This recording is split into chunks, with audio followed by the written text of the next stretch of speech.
আইন অমান্যে নিহত সুদীপ্ত গুপ্ত, বেকায়দায় শাসক দল, আক্রমণাত্মক বামেরা। দিল্লিতে বিক্ষোভের নামে গুন্ডামি, নিগৃহীত অমিত মিত্র, বিপাকে এসএফআই, হাতে অস্ত্র তৃণমূলের। প্রেসিডেন্সিতে ভাঙচুর, কাঠগড়ায় তৃণমূল, অ্যাডভান্টেজ কার্ড। একের পর এক ঘটনা, তোলপাড় রাজ্য রাজনীতি, রাজ্য জুড়ে হিংসা, কাঠগড়ায় শাসক দল, কোন ঘটনায় কে ব্যাকফুটে, কার অ্যাডভান্টেজ, শুরু সেই রাজনৈতিক হিসেব নিকেশ। বেশি দিন আগের কথা নয়, চলতি মাসের 2 তারিখ ধর্মতলায় আইন অমান্য করতে গিয়ে নিহত হন এসএফআই নেতা সুদীপ্ত গুপ্ত। কিভাবে মৃত্যু হলো বছর 22-এর তরুণ সুদীপ্ত? এই প্রশ্নেই তোলপাড় হয়ে ওঠে রাজ্য। মুখ্যমন্ত্রীর ল্যাম্পপোস্ট তত্ত্বে পুলিশ সিলমোহর দিলেও বামেরা কাঠগড়ায় তোলে পুলিশকেই। তাঁদের অভিযোগ, পুলিশই পিটিয়ে মারে সুদীপ্তকে। গার্ডেন ব্রিজ ধাপাকাণ্ডের পর সুদীপ্ত কাণ্ড নয়া অস্ত্র তুলে দেয় বিরোধীদের হাতে।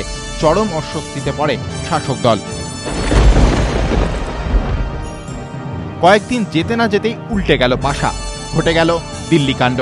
রাজধানীর রাজপথে নিগৃহীত হলেন রাজ্যের অর্থমন্ত্রী। কাঠগড়ায় সিপিএমের ছাত্র সংগঠন এসএফআই। ঘটনার নিন্দা করে বাম নেতারা ড্যামেজ কন্ট্রোল করার মরিয়া চেষ্টা চালালেও সমালোচনার ঝড় বিভিন্ন মহলে। ব্যাকফুটে সিপিএম। গুন্ডামির বদলা ভাঙচুর, ফের তোলপাড় রাজ্য। দিল্লি নিগ্রহের জেরে রাজ্য জুড়ে হিংসা, ভাঙচুর, মারধর শতাব্দী প্রাচীন প্রেসিডেন্সিতে। কাঠগড়ায় শাসক দল, পুলিশের বিরুদ্ধে নিষ্ক্রিয়তার অভিযোগ। কেন পুলিশ কোনো ব্যবস্থা নিল না? কেন পুলিশ ঠুঁটো জগন্নাথ হয়ে থাকলো? তাহলে কি এবার ডাকতে হবে সিআরপিএফ, সেনাবাহিনী? উঠল সেই প্রশ্ন। গতকাল পর্যন্ত পুলিশের ওপর ডিপেন্ড করেছিলাম, কিন্তু আজকে আমি রিয়েলাইজ করেছি পুলিশ আমাদের সিকিউরিটি দেবে না। এই হুলিগ্যানস আটকাতে গেলে তো আমার সিআরপিএফ রাখতে হবে।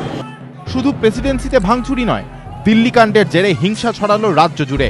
কোথাও বিরোধী দলের পার্টি অফিসে ভাঙচুর, কোথাও অগ্নিসংযোগ, সংঘর্ষ। সর্বত্রই কাঠগড়ায় শাসক দল। প্রশ্নের মুখে পুলিশের ভূমিকা। প্রশ্ন উঠছে, এখনই যদি এই রকম পরিস্থিতি হয় তাহলে কি হবে পঞ্চায়েত ভোটের সময়? রাজ্য পুলিশ কি পারবে পরিস্থিতি সামাল দিতে, নাকি কেন্দ্রীয় বাহিনী দিয়েই করাতে হবে ভোট? দিল্লি কাণ্ডে শাসক দল হাতে অস্ত্র পেলেও দিল্লি পরবর্তী হিংসা কেন্দ্রীয় বাহিনী দিয়ে পঞ্চায়েত ভোট করার মীরা পাণ্ডের যুক্তিকেই আরও জোরালো করল বলেই মনে করছে রাজনৈতিক মহল। এবিপি আনন্দ।